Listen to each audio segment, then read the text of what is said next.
기도하면서 하나님께 찬양드리겠습니다.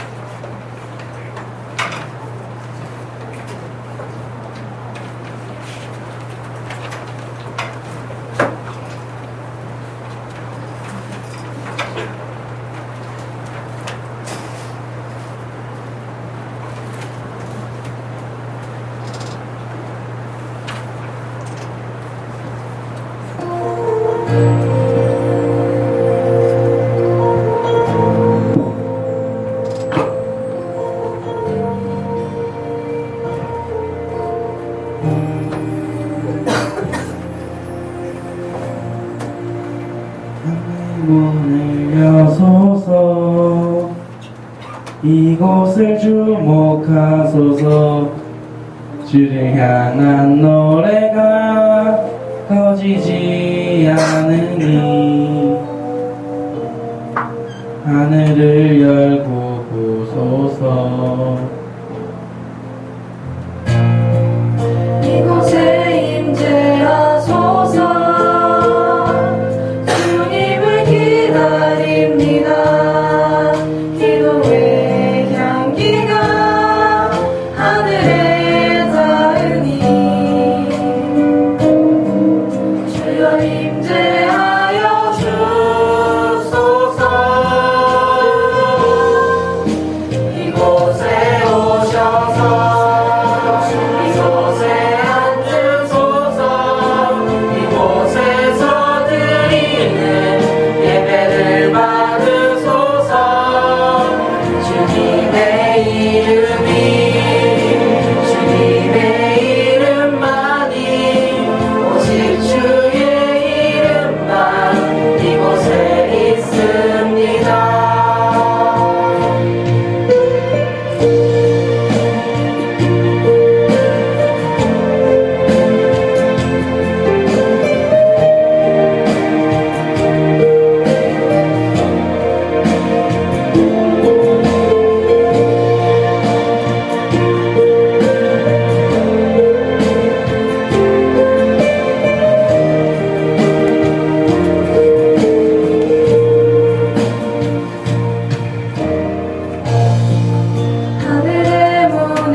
가운데서 불좀 여기 있어요.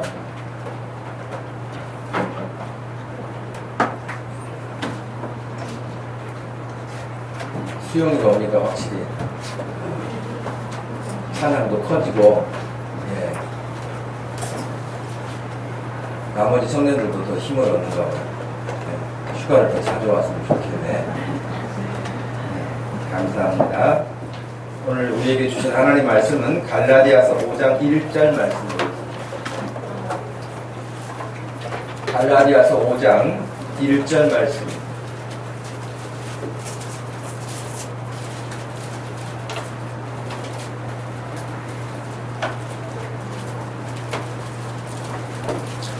갈라디아서 5장 1절 한 절 말씀 우리 같이 읽겠습니다.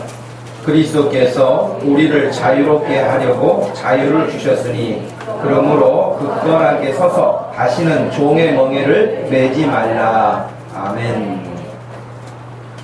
마가복음 강해를 해 가다가 특별히 광복 70주년 이번 주간에 있죠. 그래서 자유를 주신 하나님에 대한 부분으로 오늘 말씀을 전하려고 합니다. 한 일간 신문의 고정 칼럼니스트로 이렇게 활동했던 이규태 칼럼이라고 하는 참 유명한 칼럼이죠. 1997년도에 실렸던 칼럼 하나를 제가 읽어드리려고 하는데요. 1997년 2월 9일 오후 3시 러시아 태평양 사령부 소속 11,560톤급 순양함 발야그호가 인천항에 입항했다라고 되어 있습니다. 해군 장병 510명을 태우고 온 발야그호는 인천항에 입항에 앞서 부근 8미도 앞 해상에서 러일 전쟁 당시 침몰한 같은 이름의 러시아 군함에 대한 해상 추모제를 지냈다. 그렇게 되어 있습니다. 일본이 선전포고 없이 기습적으로 전쟁을 일으킨 것이 러일 전쟁의 시작이었죠. 1904년 2월 9일 정오 인천 8미도 앞바다에서 시작됐습니다. 사실 그때 우리나라는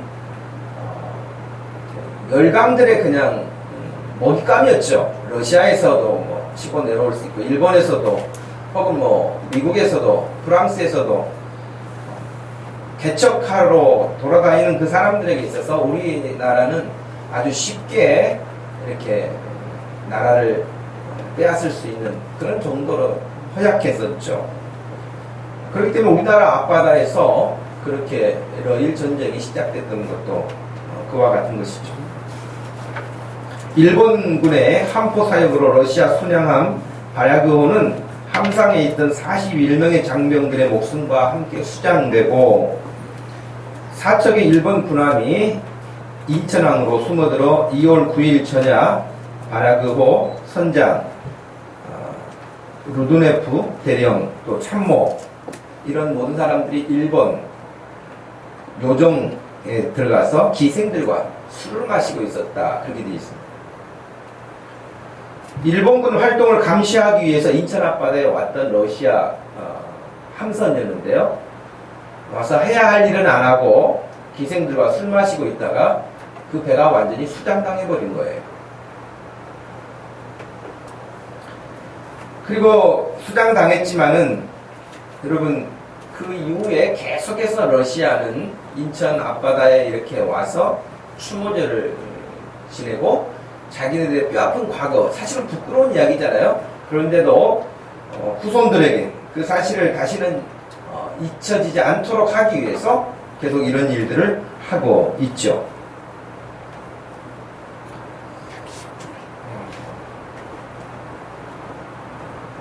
우리가 금년에 광복 70주년을 맞이하는 해가 됐는데요. 광복 70주년과 동시에 우리나라는 분단 70주년도 되는 거 아닙니까? 비극이죠. 70년이 되도록 남북이 이렇게 갈려서 지낸다는 게 너무나 참 가슴 아픈 일이고 비극적인 일이죠. 동시에 6.25 전쟁이라고 하는 3년 전쟁을 통해서 여러분 수백만이 죽었지 않습니까? 우리나라 사람만 죽는 것이 아니었고 외국에서 유엔군을 통해서 들어오게 된 외국인들도 얼마나 많이 죽었습니까? 그러니까 지금 현재 대한민국이 그냥 어느 날 갑자기 그냥 확 잘 살게 되거나 어느 날 갑자기 이렇게 큰 힘을 갖게 되거나 그렇지 못했어요. 지금도 역시 우리는 여러분 연약하죠. 중국이 급부상하고 있는 어떤 경제 대국뿐만 아니라 군사 대국으로서 중국이 얼마나 지금 힘있게 올라오고 있습니다. 일본 역시 군 자위대뿐만 아니라 결국에는 전쟁을 할 수 있는 법안을 통과해서 많이 지금 일본 국내에서 문제도 되고 있지만 그럼에도 불구하고 그들 역시 여러분 일본이 우리는 뭐 그냥 만만하게 생각하기도 하고 쉽게 말하기도 하지만 여러분 일본이 결코 만만한 나라가 아니에요. 미국과 전쟁을 시작한 나라예요. 러시아와 전쟁을 건 사람들이에요. 중국은 아예 먹었어요. 그 작은 여러분들 우리가 생각할 때 작은 일본 같죠? 일본이 커요. 생각보다 크고요. 그리고 그 사람들이 하여튼 생각이 진취적이고 우리가 가지고 있는 생각과는 많이 다른 사람들이죠.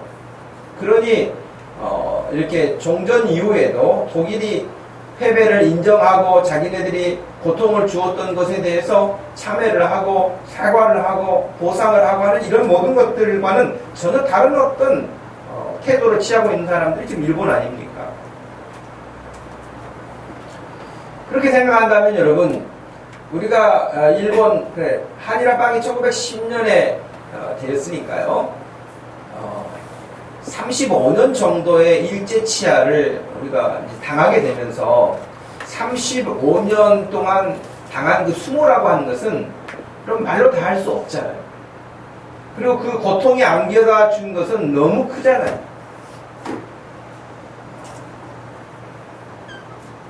그런 여러분 나라를 빼앗긴다는 것, 자유가 없다고 하는 것, 그것은 우리가 지금 형편에서는 상상이 안 가는 이야기입니다. 우리는 이미 자유로운 세상에서 태어났고 자유롭게 살고 있고 있기 때문에 그와 같은 사실들이 상상할 수가 없어요. 저는 이 사진을 보면서 참 마음이 아팠는데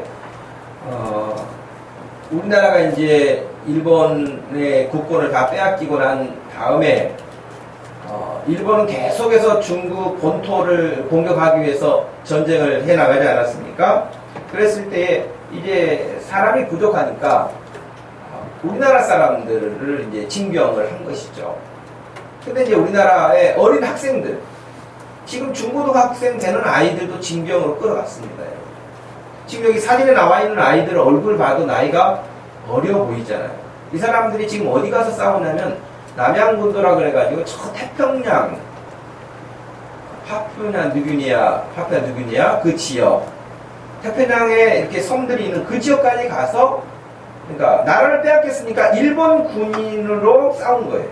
그 용병이죠. 최전방에 가서 그러다가 미국이 다시 이제 회복하게 되면서 포로로 잡힌 거예요. 여러분 한 번도 가보지도 못한 상상 지도가 오늘날처럼 있기를 했겠습니까? 뭐 했겠습니까? 아무것도 모르는데 끌려가가지고 그 섬나라에 가서 일본을 대신해서 싸워야 했고 죽어도 여러분 그냥 끝나는 거 아닙니까? 이름도 없이 끝나는 거예요. 이런 일을 생각한다면 여러분 이런 것뿐만 아니라 러시아 사할린 지역으로 끌려가가지고 여러분 이루 말할 수 없는 고통을 당하고 결국 한국으로 돌아오지 못한 그래서 사할린에 남아서 살다가 또 스탈린의 어떤 그런 정책 때문에 그래도 어려운 그 땅에서 뿌리를 내리고 살만하게 되는데 완전히 다 빼앗기고 완전히 황무지로 쫓겨나가지고 살게 된 우리 한국인들, 조선인들 그런 이야기를 들으면 너무 가슴 아픈 일들 있죠. 정신대로 끌려간 소녀들은 어떻습니까? 자료에 따르면 11살부터 27살 사이에 처녀들을 끌어갔다 그래요. 그러니까 11살이면 지금 초등학생 아닙니까? 그런 아이들을 전쟁터로 끌고 가서 그 군인들을 상대하게 하는 위안부가 되게 했으니 이건 여러분 우리가 그냥 생각으로도 이게 감이 잡히지 않는 그런 일 아니겠습니까? 여러분 나라 잃으면 나라가 없으면 이런 일 쉽게 당합니다. 지금은 예를 들면은 함부로 이렇게 손을 잡거나 말도 함부로 하거나 그러면 성희롱죄로 지금 잡히잖아요. 현행법으로 잡히잖아요. 근데 나라가 국권을 잃으면 그럼 무슨 소용이 있겠습니까? 그런 법이 있기를 하겠습니까? 뭐 하겠습니까? 그냥 잡아가면 끌고 가면 끝입니다. 나라 없는 소돔이라는 것은 상상할 수 없는 일 아니겠습니까? 정신대로 끌려간 그 사람들이 그 당시에 20만 명에서 많게는 30만 명 정도까지였다고 말을 하니 그런데도 지금도 일본은 이 사실을 인정하지 않고 온갖 말로만 그렇게 하고 있는 모습들이 참 보는 사람들로 하여금 화가 나게 하죠. 또 강제 노동자로 징용돼가지고 여러분 석탄을 캐러 들어간 사람들 탄광소 깊은 그 당시 여러분 뭐가 시설이 제대로 있기를 했겠습니까? 뭐 했겠습니까? 깊은 탄광에 들어가가지고 석탄을 캐는데 위에 사람들을 보면 여러분 정말 얼마나 힘들고 못 먹고 했으면은 갈비뼈가 그대로 다 나와 있잖아요. 이 밑에는 여러분 여자들입니다. 여자들도 끌고 가가지고 탄광에서 저렇게 석탄을 지고 나오게 했어요. 그렇게 살았거든요. 80년 전에. 이런 삶을 살다가 우리가 나라를 다시 되찾게 된 것이죠. 그런 일을 생각한다면 우리가 나라를 아무 개념 없이 정치하는 사람들의 논리에 그냥 나라 사랑한다는 것에 편승해가지고 그냥 그런 식의 애국자가 아니라 정말 주권이 없으면 어떻게 된다는 사실을 너무 잘 알고 있기 때문에 우리가 우리의 해야 할 자기의 몫을 잘 감당해내는 것이야말로 나라를 지키는 일이고 또 자손들을 안전하게 이 땅에 살게 하는 길이 될 것입니다. 강제 동원된 한국인 피해자가 103만 명이라고 그렇게 되어 있는데 또 다른 자료에 따르면은 한반도에서 600만 명 정도가 강제로 끌려가가지고 이런 어려운 힘든 일들 그러다가 죽게 됐죠. 죽으면 그냥 그렇게 끝난 것이었고요. 저희들이 그 시대에 태어났다고 한다면 여기서도 역시 마찬가지로 여러분 여기에 해당하지 않겠습니까? 저나 여러분들이 해당되지 않겠습니까? 내가 역시 그 당시에 목사로 살게 됐다고 한다면 신사참배 문제에 걸려서 신사참배를 하든지 아니면 반대해서 옥고를 치르든지 그 둘 중에 하나일 거예요. 다른 길이 없었어요. 그런 35년의 역사라고 하는 것은 너무너무 힘든 일이었겠죠. 우리는 지금 폭염으로 인해서 36도, 7도만 돼도 이 환경에서 열대야니 뭐니 해서 잠을 못 자니 힘드니 이러는데 여러분 탄광에 들어가서 일하는 사람들이 열대야하고 비교를 하겠습니까? 아무 희망도 없이 날이면 날마다 그렇게 살아야 했던 그들이 낙서 있는 곳을 보니까 어머니 보고 싶어 또 고향에 가고 싶다 배가 고파요 이런 글들이 그 탄광에 쓰여 있다고 해요. 진짜 고생하고 힘들게 살았던 시기죠. 그런데 우리나라에 해방이 왔어요. 1945년 8월 15일 우리에게 광복에 큰 기쁨이 왔죠.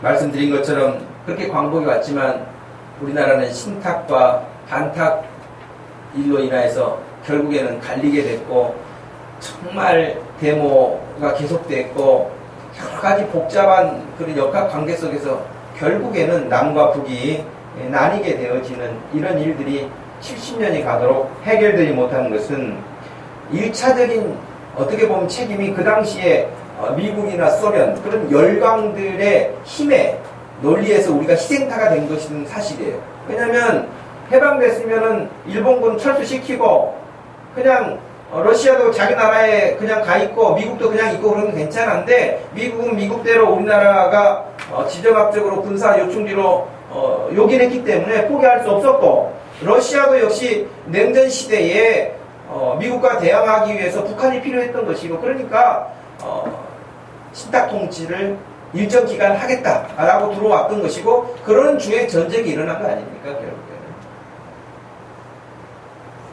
외부적인 조건으로 따진다면 그런 거겠죠. 그러나 여러분 본질적인 것은 누구에게 책임이 있을까요? 미국일까요? 러시아일까요? 일본일까요? 그건 우리입니다. 우리 자신들이에요. 이조 시대 여러분 얼마나 개념이 없이 나라를 끌었던 그 나라의 일꾼이라는 사람들, 일하는다는 조정에서 일하는 사람들, 그들의 삶의 모습들을 우리가 사극을 통해서도 보고 역사를 통해서도 공부한 바와 같이 여러분 정말 나라를 위해서 민족을 위해서 그렇게 하는 사람들은 늘 수모를 당하고 뒤로 몰리고 그렇지 않은 사람들이 득세하는 지금도 여러분 마찬가지지 않겠습니까? 이 나라가 국회의원 300명을 더 넘게 하느냐 못하게 하느냐 여러 가지 이야기도 있지만은 지금 나라와 민족을 위해서 정말 내가 다음 총선에서 국회의원이 되지 못한다 할지라도 내가 나라와 민족을 위해서 이 발언은 꼭 해야 되겠다. 이 법은 꼭 만들어야겠다. 그런 사람들이 누가 있습니까? 전부 다 기업에서 후원하는 돈 받아서 그들이 원하는 법 만들어주고 그거 개정하지 않고 공부 많이 했다고 하는 변호사나 의사 출신들 이런 사람들 다 국회에 들어가가지고 변호사 보호해주는 법 만들고 의사 보호해주는 법 만들고 다 그렇게 해서 계속 약한 자들 어려운 사람들은 한없이 어렵고 해결책이 없이 그냥 그렇게 살 수밖에 없는 그런 구조가 지금도 여러분 계속되고 있는 걸 보면 지금도 하나님의 은혜가 아니면 이 나라는 존재할 수가 없습니다. 네.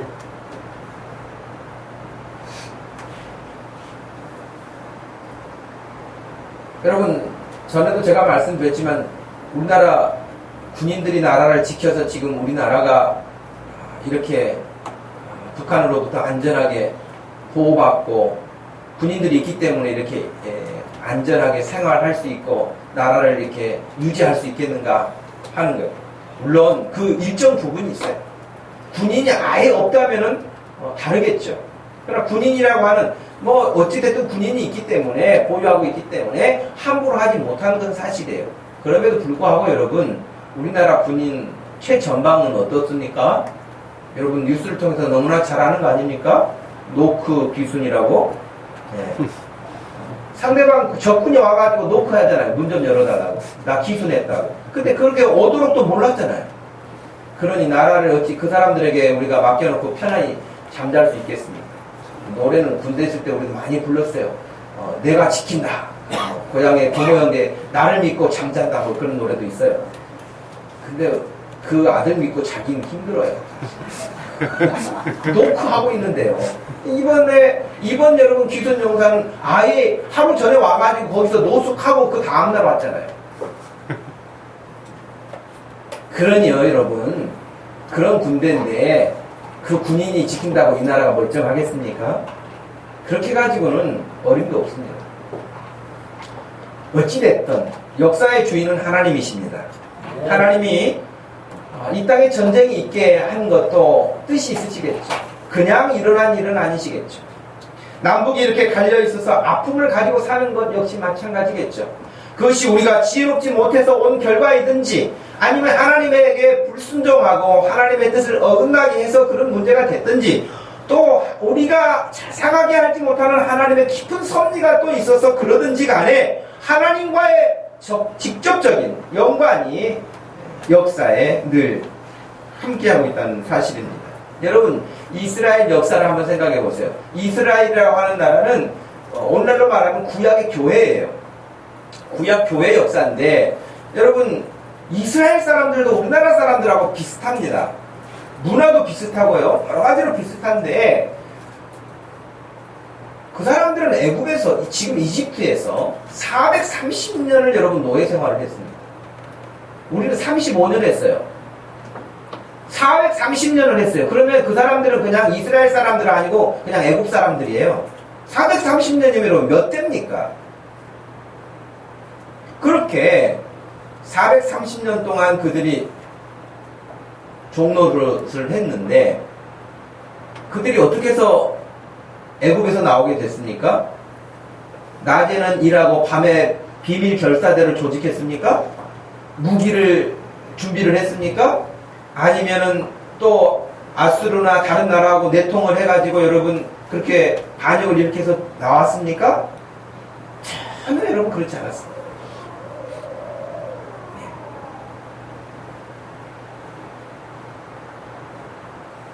이스라엘 사람들이 430년 애굽의 노예로 살던 그때에 그들이 거기에서 해방될 수 있었던 유일한 길은 하나님 하시는 말씀에 예 하는 길밖에 없었어요.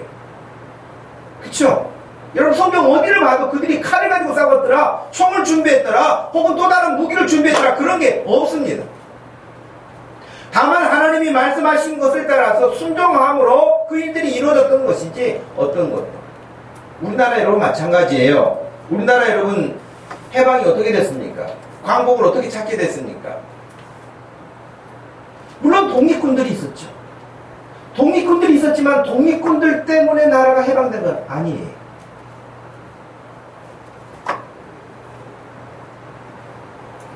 독립군들이 있었지만 일본군들과 싸우기에는 너무나 역부족이에요. 가진 무기도 없어요. 여러 환경들이 그렇게 싸울 만한 상대가 되지를 못해.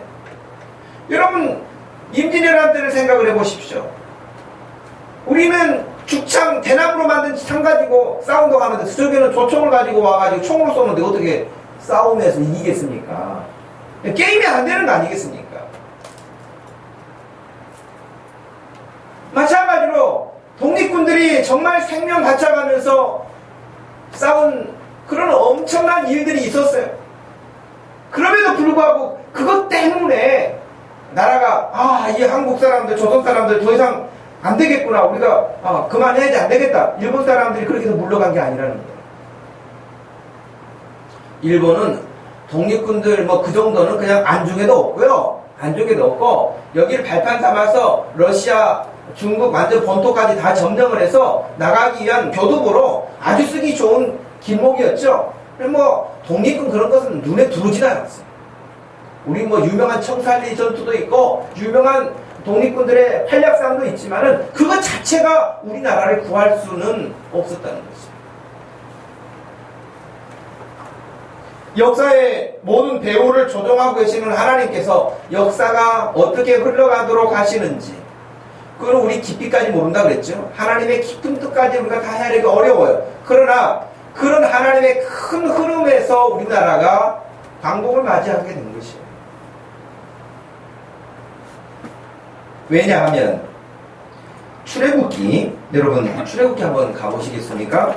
이제 애국 사람들의 품에서 떠나게 되는 그 나라에서 해방하게 되는 이스라엘 사람들이 어떻게 해서 해방하게 되는지 출애굽기 2장을 한번 가보십시오.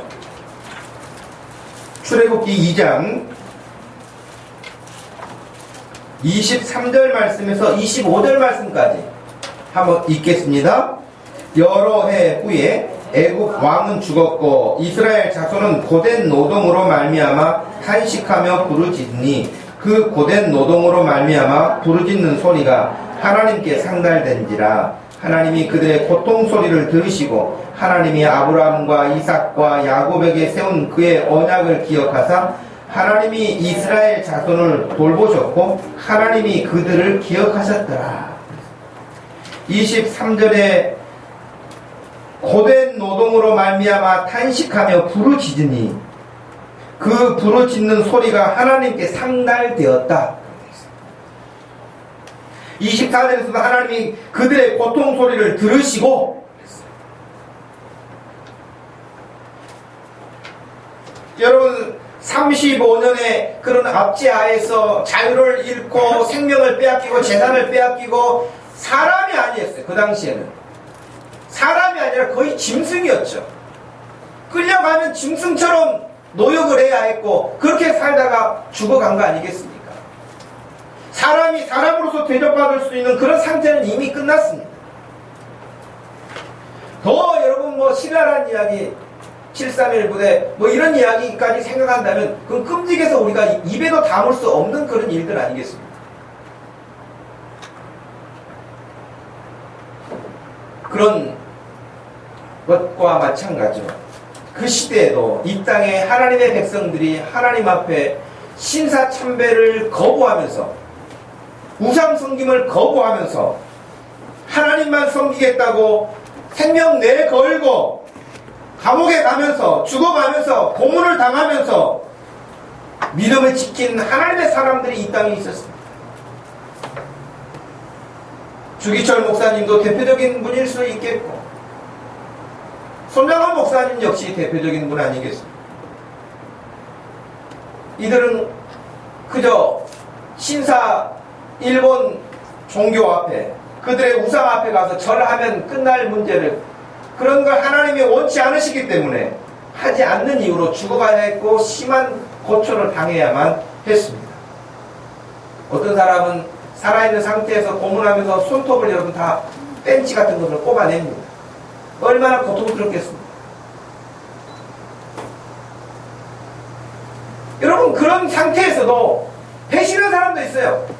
목사님과 장로님과 또 총회 이런 기관들에서 신사참배 그거 별 문제 아니다. 종교 문제가 아니기 때문에 그 신사참배도 괜찮다. 그러면서 신사참배를 권장했던 사람들도 있었어요. 그런 사람들이 감옥 갈 리는 없겠죠. 그러나 분명히 성경에서 가르치는 바와 하나님의 말씀과 어긋나기 때문에 따를 수 없다라고 해서 생명을 걸고 감옥에 가서 고통을 당하면서도 믿음의 절개를 지켰던 그 믿음의 사람들이 그냥 감옥에 앉아있겠습니까? 하나님께 이 이스라엘 사람들이 부르짖는 것처럼 하나님을 찾고 하나님의 도우심을 구하고 이 나라를 건져달라고 불쌍히 여겨달라고 하나님께 기도한 그 기도를 하나님이 들으신 것이에요. 사람들은 그냥 세계 흐름 속에서 그냥 어떻게 우리가 그냥 독립을 한 것이죠. 운이 좋았던 것이죠. 그렇게 말하는 사람이 있을는지 모르겠어요. 그러나 그 사람은 자기 생각에 그렇죠.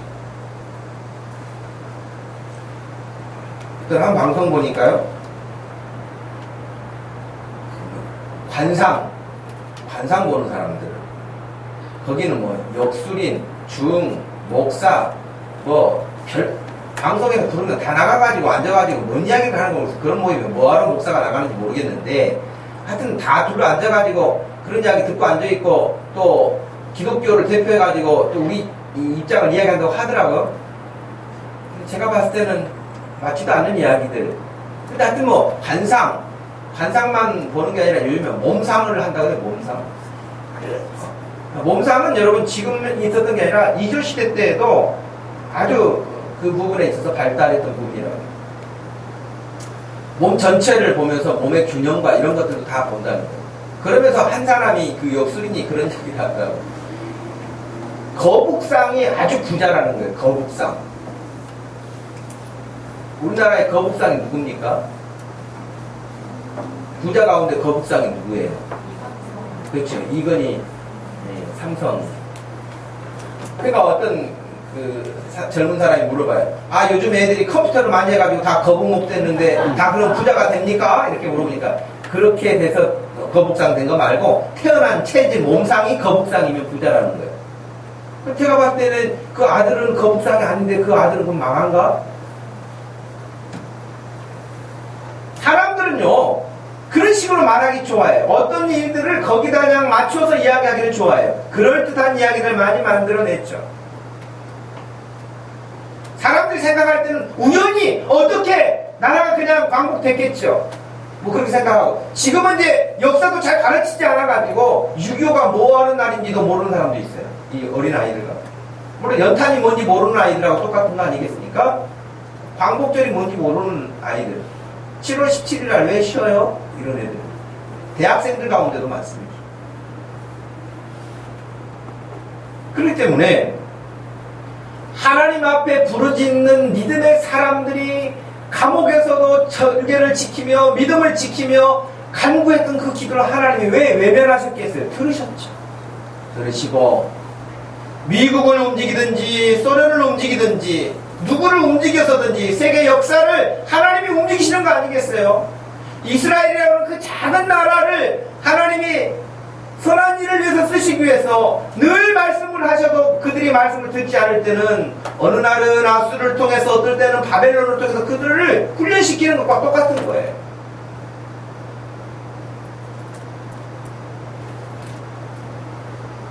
근데 왜 하나님께서 아무것도 할 수 없는 그 무능한 노예로 430년을 살았던 그 이스라엘 사람들을 하나님께서 독립하게 하셨는가 해방하게 하셨는가 하는 그 이유가 나와 있어요. 그들이 훈련받거나 군인이 있거나 무장대에서 독립한 게 아니라 하나님이 전적으로 그들을 이끌어내 주심으로 독립하게 됐고 해방을 맞이하게 됐는데 그 이유가 나와 있는데 출애굽기 19장에 나와 있어요. 그럼 출애굽 19장을 보시기 바랍니다. 왜 하나님이 이스라엘을 해방시켜 주셨는지. 출애굽기 19장 3절 말씀에서 6절 말씀까지 3절에서 6절 말씀 같이 한번 읽겠습니다. 모세가 하나님 앞에 올라가니 여호와께서 산에서 그를 불러 말씀하시되 너는 이같이 야곱의 집에 말하고 이스라엘 자손들에게 말하라. 내가 애굽 사람에게 어떻게 행하였음과 내가 어떻게 독수리 날개로 너희를 업어 내게로 인도하였음을 너희가 보았느니라. 세계가 다 내게 속하였나니 너희가 내 말을 잘 듣고 내 언약을 지키면 너희는 모든 민족 중에서 내 소유가 되겠고 너희가 내게 대하여 제사장 나라가 되며 거룩한 백성이 되리라. 너는 이 말을 이스라엘 자손에게 전할지니라. 아멘. 이스라엘 자손이라는 것은 오늘날 교회 성도들이에요. 교회 성도들에게 말하라. 그 말이 아니겠습니까? 여기서도 단 한 가지예요. 너희가 내 언약을 지키면 내 말을 잘 듣고 순종한다면 세계가 다 내게 속하였다. 여러분 그러니 오늘 이 말씀 꼭 들으십시오. 우리 자녀들 특별히 세계가 다 하나님의 손에 속해. 여러분 세계는 좁잖아요. 우주가 다 하나님께 속하여 있는 거잖아요. 하나님 손에 있는 거잖아요. 근데 하나님의 말씀을 듣고 하나님의 약속을 붙잡고 하나님 이 말씀대로 해주세요라고 믿음대로 살면 이 세계를 무대로 여러분을 쓰시겠다는 거예요. 꿈을 가지세요. 아 나는 배경이 없어요. 나는 뭐가 없어요. 여러분 그럴 거 없어요. 모든 것의 주권자 되시고 주인 되시는 하나님이 계시니 하나님이 약속하셨으니 하나님 말씀 어떻게든지 하나님 말씀을 여러분 사모하시고 하나님 말씀을 붙잡고 순종하시면 여러분 세계 열방 앞에 들어서 쓰시겠다고 하신 약속이 이 말씀이에요. 하나님이 이스라엘 사람들을 애굽에서 건져내신 이유는 바로 이렇게 그들을 건져내셔서 세계 모든 민족이 하나님을 알 수 있는 그 일을 위해서 그들을 제사장 나라로 삼으시겠다고 하신 것입니다. 거룩한 백성, 제사장의 나라가 되게 하시겠다. 그런데 너무 안타까운 소식이 뭐냐면 이스라엘 사람들이 하나님의 이러한 선대를 하나님의 이런 은혜를 귀한 것인 줄 몰랐어요. 여러분 가끔 그런 거 하잖아요. 6.25 되면 서울역 앞에서 행사하는데 무슨 행사를 하죠? 6.25 되면 서울역 앞에서 행사를 해요. 성경만 보지 말고 신문도 좀 보세요. 주먹밥 행사 같은 거 하잖아요. 6.25 때 여러분 그 어려운 시절 생각나게 한다고 주먹밥 행사 하잖아요. 근데 요즘 주먹밥 애들한테 주면 뭐라고 해요? 그때 고통을 생각하나요? 주먹밥 맛이 좋아 그러면서 맛만 따지지 그 고통스러움을 모릅니다. 몰라요. 이스라엘 사람들이 노예로 살았는데도 불구하고요, 430년 그렇게 체질이 되다 보니까 아예 하나님이 주신 그 좋은 사명을 따라 사는 것을 귀한 것인 줄 모르고요, 애굽에서 나왔는데도 불구하고 매일 그들이 불평하는 거 뭐였어요? 그들 불평은 애굽으로 돌아가고 싶은 거예요. 애굽 돌아가면 뭐가 있어요? 고기도 있고 참외도 있고 마늘도 있고 먹을 것이 많다는 거예요. 먹을 것이. 근데 광야에서 사니까 맨날 하나님이 만나를 주시기는 하는데, 메추라기를 주시기는 하는데, 아 이런 거 그만 질려서 먹고 싶지 않고 노예로 살아도 좋으니 그냥 애굽으로 돌아갔으면 좋겠다는 거예요. 노래를 불렀어요. 노래를. 맨날 그렇게 모세에게 대들고 하나님 앞에 불평하면서 애굽으로 돌아가기를.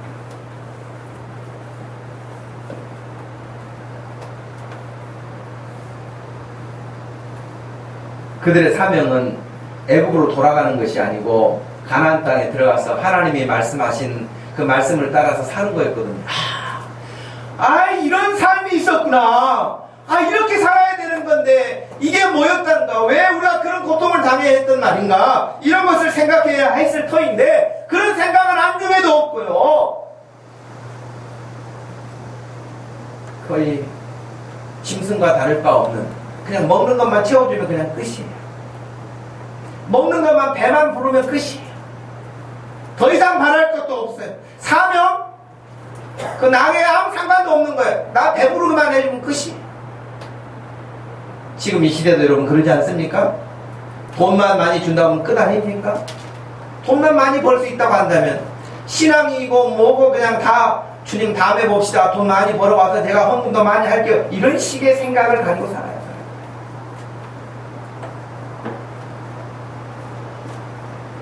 저급한 생각이죠. 여러분, 사람이 어떻게 살아야 최고의 가치를 드러낼 수 있을까요?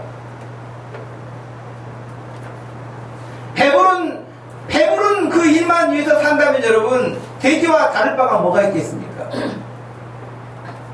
배부른 일만 위해서 산다면, 쾌락을 위해서 산다면, 자기가 좋아하고 즐거워하는 그 일만 위해서 산다면, 여러분 그 기간이 그렇게 길지도 않은데 짧은 세월을 살면서 그렇게만 산다면 무슨 의미가 있겠습니까?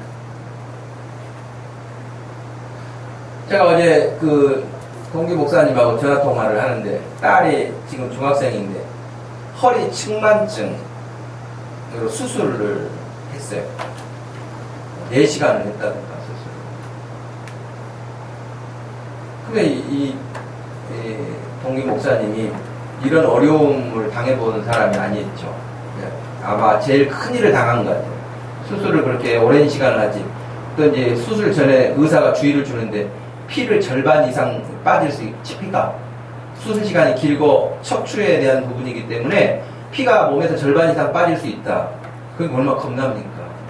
딸인데, 중학생인데. 그 수술을 잘 이제 마쳐서 지금 회복 중인데, 이제 막, 제가 들을 때는 간증이죠.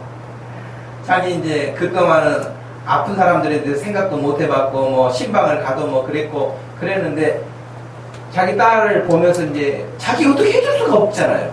움직이지도 못하고. 여러분, 우리가 앉는 자세 항상 좋게 앉으세요. 성장하면서 그냥 급속도로 성장하는 과정에서 올 수도 있지만, 자세가 안 좋아서 그럴 수도 있거든요. 항상 허리를 이렇게 곧게 하세요. 근데, 그러면서 하는 말 중에 여러 가지가 있었는데 참 의사 존경한다 그런 말을 하고요. 그리고 의사가 별로 친절하지 않더래요. 이렇게 이렇게 병실에 순회하면서도 괜찮죠? 괜찮을 거예요. 그 두 말 하라고 간다는 거예요. 그 자기가 봤을 때는 친절하지도 않대. 그런데도 그 사람이 세계적인 권위자라는 거예요. 그래서 하는 말이, 목사님, 그래요. 친절하면 뭐하겠어요? 실력 없고. 그 말 하더라고요. 실력은 없는데 수술 2번, 3번 하게 만들면서 그냥 뭐 서빙 잘하고 커피 타다 주고 의사가. 그런 일에서 뭐 하겠어요? 의사는 수술 잘해야죠. 2번 손 갈 것이 없도록 잘하는 것이 의사의 사명이죠. 의사가 커피 타주는 것이 사명입니까? 친절하게 막 얼마나 친절한지 가면은 얼마나 잘 웃는지 나에게 잘해주는지 그게 의미가 없잖아요. 그러니 굉장히 퉁명스럽게 괜찮죠? 괜찮을 거예요. 이만하고 가는데도 불구하고 존경스럽다는 거예요. 왜? 수술을 잘하는 집도 의사니까. 그러면서 하는 말이 수술비가 1,000만 원 이상 나올 거래요. 근데 1,000만 원이 문제가 아니라는 거예요. 생명이 문제라는 거예요. 그래요. 그런 여러분, 저와 여러분들이 건강한 모습으로 이렇게 하나님 앞에 살 때 어떻게 사는 것이 이 생명을 가장 가치 있게 쓸 수 있는가 하는 거예요. 제가 여러분에게 뭐 자주 이야기했던 것처럼 고급 냉장고 사가지고 코드 뽑아놓고 거기에다가 옷장으로 옷 몇 개 넣어놓고 쓰는 사람 있다고 한다면 바보 같은 사람 아니겠어요? 100만 원 넘는 스마트폰 사가지고 장롱 발 안 맞다고 밑에다 이렇게 받침대를 끼워놓고 있거나 그런 사람 보면 얼마나 바보 같겠어요. 여러분, 그런 사람 보면 우리는 그냥 웃죠. 그런 사람이 어디가 있을까? 우리 인생이 얼마나 귀하고 값어치 있는 인생인데 고작 한다는 것이 위만 부풀어 오르게 배만 잔뜩 부르게 하다가 살다가 끝난다면 어떻게 되겠어요? 하나님이 우리를 지으시고 우리에게 사명을 주셨는데 그 사명 따라 살지 않는다면 아무런 의미가 없음을 우리가 기억해야 할 것입니다. 그런데 여러분, 이스라엘 사람들은 늘 그것에서 졌어요. 근데 오늘 말씀 그랬죠. 그리스도께서 우리를 자유롭게 하려고 자유를 주셨습니다. 이 말씀이 참 묘미가 있어요. 요한복음 8장 32절 말씀에 너희가 진리를 알지니 진리가 너희를 자유케 하리라 그러셨잖아요. 근데 여기서 우리를 자유롭게 하려고 자유를 주셨습니다. 그러므로 굳건하게 서서 다시는 종의 멍에를 매지 말라 그랬습니다. 우리에게 자유를 주신 예수 그리스도. 물론 여러분 갈라디아서 이 5장 1절 말씀은 어디로부터 자유예요? 일본으로부터 자유입니까? 죄로부터 자유예요. 죄로부터 자유요. 양심의 속박으로부터 자유요. 사망으로부터 자유요. 사탄의 얽매임에서 자유예요. 거기서 우리를 완전히 자유하게 하신 거예요. 그 누구도 대신할 수 없어요. 돈으로도 할 수가 없어요. 권력으로도 할 수가 없어요. 내 힘으로 할 수가 없는 것이에요. 오직 예수님만이 하실 수 있는 일이에요. 그래서 우리를 그 죄에서, 사망에서, 멸망에서, 사단의 세력에서 우리를 건져내셔서 우리를 자유하게 하신 거예요. 그런데 이 자유는요, 누가 빼앗아갈 수 없어요. 나를 비록 감옥에 가둔다 할지라도 이 자유는 뺏어갈 수가 없어요. 내가 완전하게 가난한 자가 된다 할지라도 이 자유는 뺏기지 않아요.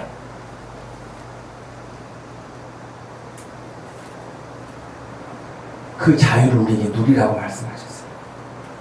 그리고 다시는 종의 멍에를 매지 말아라 그랬어요. 다시는 사탄의 죄악의 세속적인 것에 거룩하지 않은 것들에 그렇게 저급한 생활에 찌들려서 거기에 쫓아가서 살지 말라 우리에게 말씀하시는 것입니다.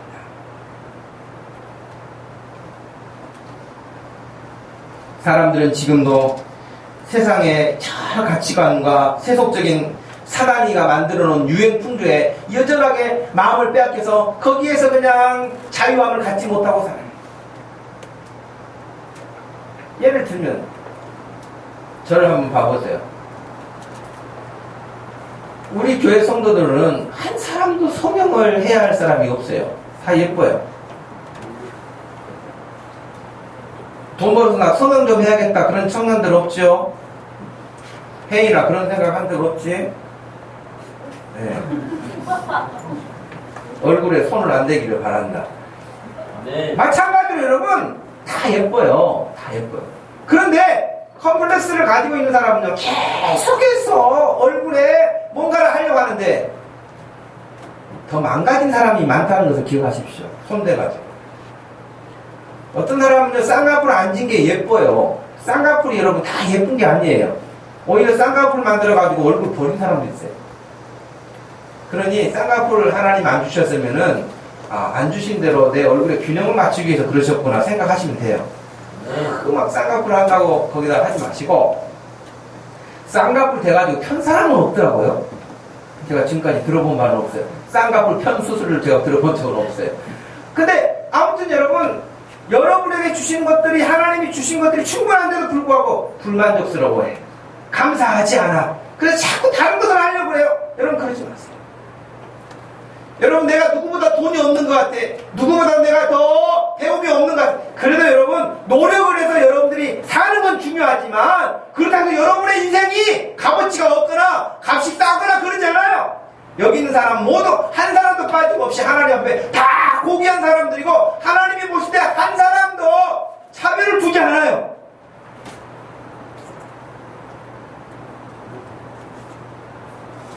그런데도 사람들이 분별력이 없어가지고 자기 자신에게 감사하지 않지요, 자기 부모에게 감사하지 않지요, 자기 환경에 불평하지요, 원망하지요. 그러다가 여러분, 지금 대한민국에 지난주에 말씀드린 것처럼 이단들이 얼마나 많습니까? 하나님이라는 이름을 다 부르고 있지만 다 이단들이에요. 거짓말들이에요. 멸망의 길로 끌고 가는 거예요. 그런데 지금 대한민국에 얼마나 많은 이단들이 지금 팔을 치고 있습니까? 여기 앞에 여러분 통일교회 있잖아요. 통일교회도 고급 승용차 타고 다니는 사람들이 많아요. 우리보다 더 일찍 와요.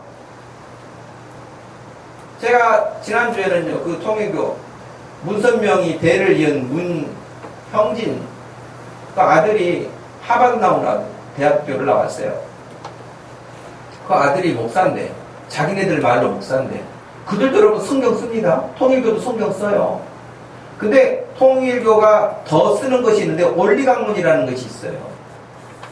성경도 쓰는데 거기다 플러스를. 마치 몰몬교가 성경도 쓰면서 몰몬경을 더 쓰는 거하고 똑같아요. 엘리야 복음 성경원이 엘리야 그 복음 성경원에서 만든 천국 가는 길이라고 하는 그런 책을 하나 더 써요. 항상 이단들은 뭔가를 더하거나 빼거나 그러잖아요.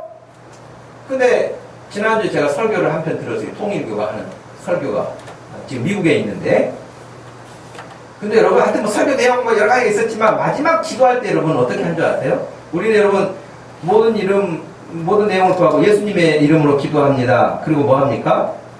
아멘. 그렇잖아요. 아멘은 꼭 그렇게 되기를 소원합니다. 간절한 마음이 아멘이라는 뜻이에요. 근데 통일교는 어떻게 하냐면 아주 이러더라고요. 이게 또 뭔 말이야? 그래서 찾아봤어요. 그랬더니 한문으로 내가 주인이라는 뜻이에요. 기도 끝나고 아주 이런다니까요.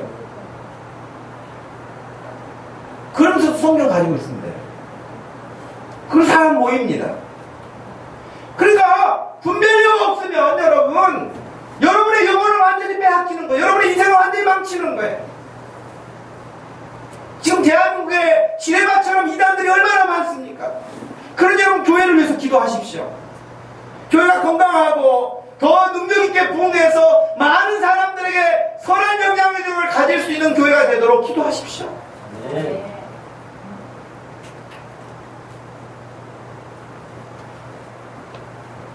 가라디아 교회 성도들은 자신들이 예수님을 믿는 그 믿음을 가지고 있었으면서도 거기다 뭔가를 덧붙여서 율법을, 그러면 절기를, 할례를 행하고 뭔가를 눈에 보이는 걸 해야 마음에 안심되는 것처럼 착각을 해가지고 예수 그리스도의 복음을, 예수님의 복음도 좋고 예수님의 믿음도 좋지만 이것도 또 플러스 해가지고 뭔가를 꼭 이단들이 하는 것처럼 그렇게 했단 말이죠. 여러분, 그렇게 해서 될 것 같으면 예수님이 십자가에서 왜 그렇게 처절하게 죽으셔야 했겠어요? 죄 없는 그분이 왜 그렇게 비참하게 죽으셔야 했겠어요? 그래서 될 것 같으면 예수님이 우리에게 주신 자유, 그것은 죄에서 자유예요, 사단에게서 자유예요. 그리고 70년 전에 일본의 그런 속박에서 자유를 주셔서 우리가 이렇게 마음껏 살지 않습니까? 마음껏 우리가 누리며 살 수 있지 않습니까? 그러니 다시는 종의 멍에를 매지 말라고 한 것처럼 여러분, 옛날의 생활로 돌아가지 않아요. 아까 이스라엘 백성들을 출애굽기 19장에서 부르신 이유는 거룩하게 하시려고 부르셨다고 했어요. 우리를 부르신 것도 역시 거룩하게 하시려고 부르신 거예요. 저와 여러분들, 세상 사람들하고 똑같이 살려고 우리를 부르신 게 아니에요. 굳게 서라 그랬어요. 굳게 서십시오.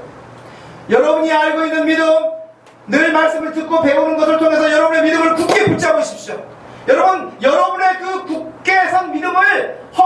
하기 위해서 온갖 것들이 공부에 들어옵니다. 그런 여러분에게 제가 당부하고 싶은 것, 또 우리 특별히 청년들이나 학생들에게 당부하고 싶은 것 가운데 하나가 뭐냐면, 다른 어떤 것을 읽기 전에 성경을 먼저 읽으십시오. 다른 것을 배우기 전에 성경을 먼저 배우십시오. 성경에 대해서 확신도 없으면서 다른 이야기들을 많이 보게 되면요, 그것이 진짜같이 보여요.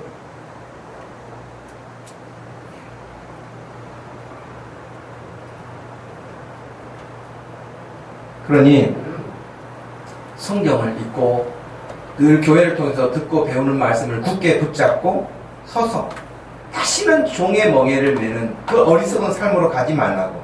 그리고 13절, 갈라디아서 5장 13절 말씀을 보고 마치겠습니다. 한 번 더 보십시오. 갈라디아서 5장 13절 말씀입니다. 한번 읽겠습니다. 형제들아, 너희가 자유를 위하여 부르심을 입었으나 그러나 그 자유로 육체의 기회를 삼지 말고 오직 사랑으로 서로 동로를 하라. 이 나라를 하나님이 불쌍히 여기셔서 일제 그 흉악한 압제하에서 우리를 건지시고,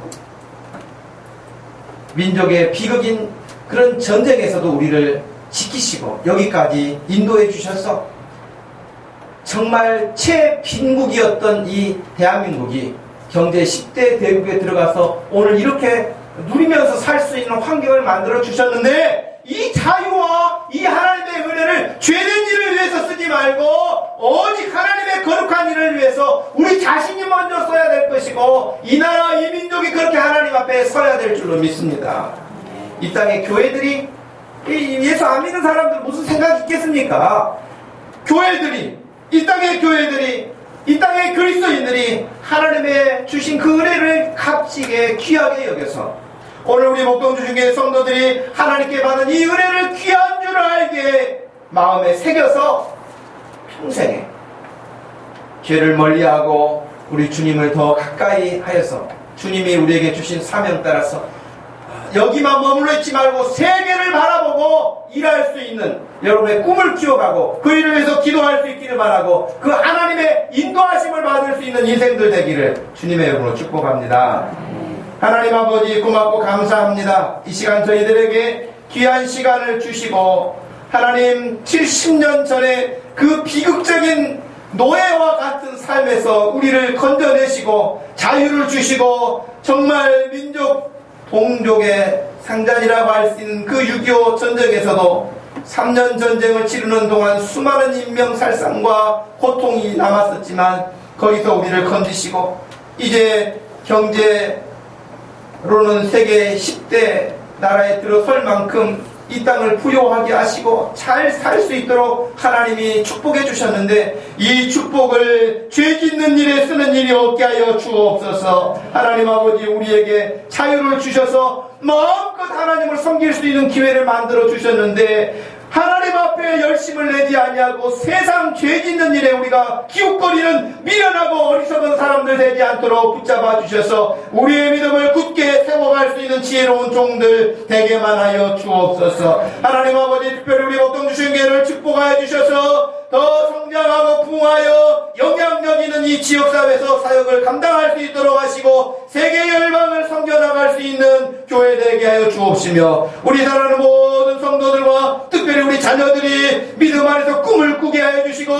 세계를 다스리고 계시는 하나님 앞에 눈을 맞추게 하여 주시고 믿음으로 서게 하여 주시어서 우리 하나님의 손에 붙들려서 하나님 나라를 위하여 주의 영광을 위하여 세계 앞에 쓰임받게 하여 주시옵소서. 감사하신 예수님의 이름으로 기도하옵나이다. 아멘. 다같이 일어나셔서 582장 찬양드리겠습니다.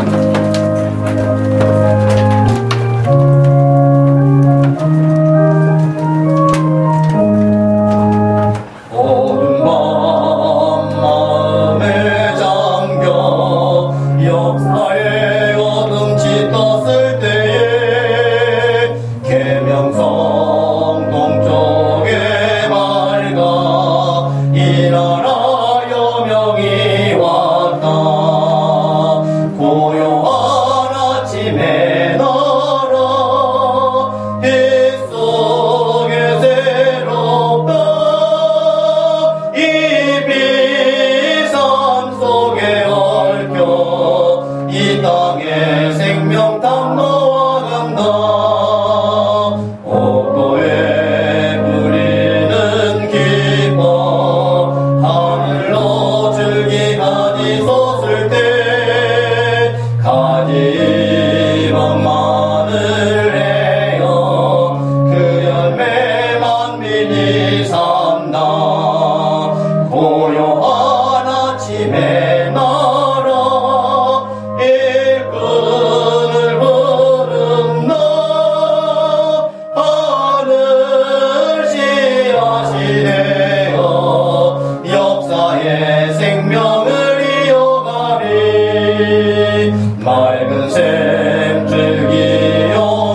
기름진 푸른 벌판이 눈앞에 활짝 뜨있나 고요한 아침의 나라 새 하늘 새 땅은 길이 꺼지지 않는 인류의 뿔 되어 타거라.